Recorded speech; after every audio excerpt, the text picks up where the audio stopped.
Bonjour, je suis Sophia d'Easy Business. Aujourd'hui, nous allons parler de la différence entre l'acompte, l'avance et le prêt.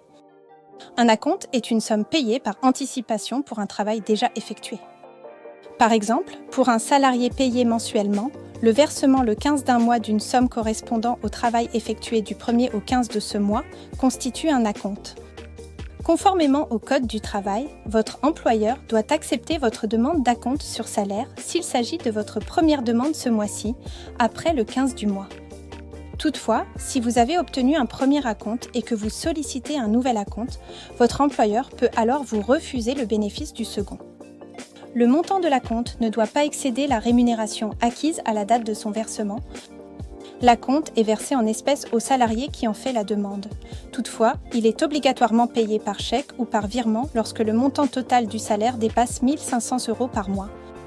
L'acompte est récupéré dans son intégralité à la fin du mois en cours, puisqu'il est directement déduit du salaire net mensuel réglé à l'échéance habituelle.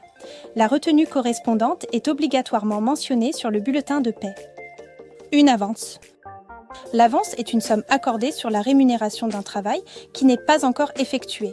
Par exemple, le versement le mois M d'une partie du salaire du mois M plus 1 constitue une avance. L'avance est à la discrétion de l'employeur. Celui-ci est libre de l'accorder ou non et d'en fixer le montant, qui n'est pas limité au salaire mensuel. Et s'il refuse, il n'a pas à justifier les raisons.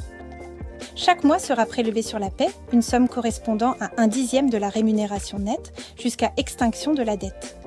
Le prêt, sous réserve de ne pas réaliser d'opérations de crédit relevant du monopole des établissements bancaires, une entreprise peut accorder un prêt à un salarié si cela reste exceptionnel et motivé par des considérations d'ordre social. Le prêt peut être accordé avec ou sans intérêt. Aucune limite de montant n'est prévue. Toutefois, il convient d'être prudent. L'exigence d'un motif d'ordre social commande de proportionner le montant du prêt aux difficultés rencontrées par le salarié. Si le prêt est consenti avec intérêt, le taux d'intérêt choisi ne peut pas dépasser le taux d'usure publié au journal officiel. Même si un écrit n'est pas obligatoire, formaliser le prêt reste toutefois vivement conseillé. Rédiger un contrat de prêt permet bien souvent de prouver l'indépendance de ce contrat avec la relation de travail et d'éviter ainsi une requalification du prêt en avance sur salaire avec toutes les conséquences de droit qui en découlent. La première chose à formaliser, c'est l'objet du prêt et plus particulièrement son indépendance à la relation de travail.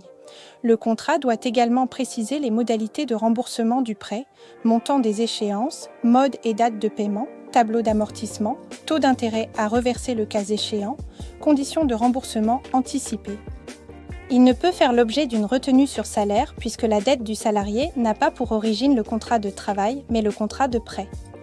Si le salarié ne rembourse pas le prêt, l'employeur ne peut que saisir les juges de droit commun pour contraindre son débiteur à rembourser sa dette ou faire jouer les éventuelles garanties prévues dans le contrat de prêt.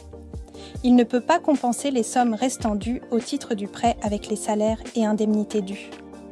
J'espère vous avoir apporté réponse à vos questionnements sur ce sujet. Acompte, avance, prêt.